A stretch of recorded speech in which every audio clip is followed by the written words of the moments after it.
ला निर्णय घेतला की 15 ऑगस्टला चिपी योजना मुंबई ते सेवा सुरू होते. कसं काय?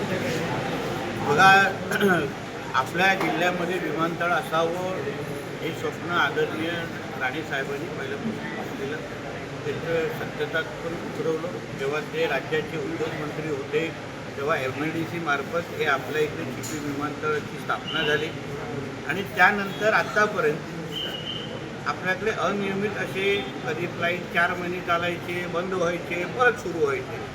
पण मी जिल्ह्याचा पालकमंत्री झाल्यानंतर त्याच्यातल्या काही त्रुटींचा मी स्वतः अभ्यास केला की नेमकं इथे फ्लाईट का उतरत नाही, मोठ्याचे मोठे विमान कंपन्या आमच्या चिपीकडे का येत नाही, याचा काही अभ्यास मी केला, माहिती घेतली आणि मग त्यानंतर काही सुधारणा करायच्या मी सुरुवात केल्या. नाईट लँडिंगची फॅसिलिटी आपल्याकडे नव्हती. ती फॅसिलिटी त्याची परवानगी आम्ही मिळवून दिली. जवळपास 2.5 कोटीचा निधी आम्ही तिकडच्या MECB म्हणजे इलेक्ट्रिकवर आम्ही खर्च केलं, जेणेकरून उद्या नाईट लँडिंगची फॅसिलिटी आमच्याकडे उपलब्ध झाल्यानंतर विजेच्या निमित्ताने आमच्या एअरपोर्टला काही अडचण राहता कामा नाही.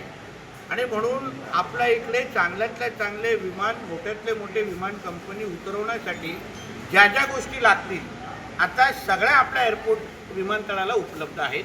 आणि म्हणूनच येणाऱ्या कालावधीमध्ये फ्लाय 91 आणि इंडिगो ह्या दोन्ही विमान कंपन्यांनी आमच्या चिपी विमानतळामध्ये विमान आणण्यासाठी तत्वतः मान्यता दिलेली आहे. त्याची प्रक्रिया सुरू आहे. चिपी ते नवी मुंबई असा पहिला तर तो प्रवास सुरू होणार.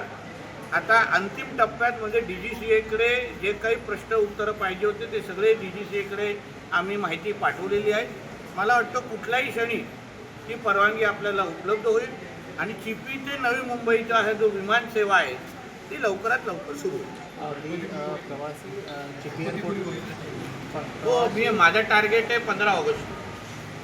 प्रवासी चिपी एअरपोर्टला उतरल्यानंतर कुडाळचं थोडं अंतर लांब आहे. मालवणचं थोडं अशा बसेसचं काही सुविधा होणार आहेत? बघा, स्थानिक म्हणजे एअरपोर्टच्या माध्यमातून आपण बसेस पुरवण्याच्या दृष्टिकोनातून सुरुवात केलेल्या आहेत.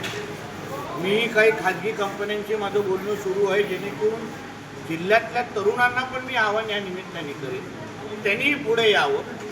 आपल्या काही टुरिस्ट गाड्या तिथे लावाव्यात. त्यांना आर्थिक पाठबळ काय पाहिजे असेल तर जिल्हा बँकच्या माध्यमातून मी स्वतः द्यायला तयार आहे.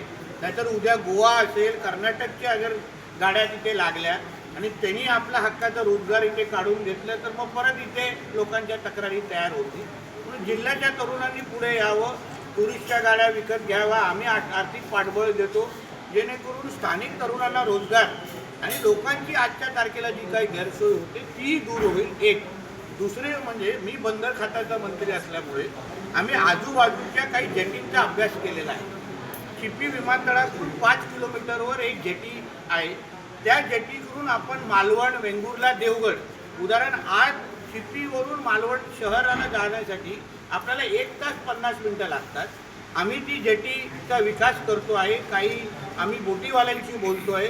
उद्या आम्ही तिथे बोट सेवा लवकरात लवकर तिथे सुरू करणार आहोत, जेणेकरून चिपीकडे उतरणारा जो नागरिक आहे बोटीच्या माध्यमातून तो मालवण जेटीकडे जाऊ शकतो, वेंगुर्ला जेटीकडे जाऊ शकतो, देवगड बंदराकडे जाऊ शकतो, विजयदुर्ग बंदराकडे जाऊ शकतो. अशा पद्धतीची सेवा आणण्याच्या दृष्टिकोनातून आमची प्रक्रिया सुरू झालेली आहे.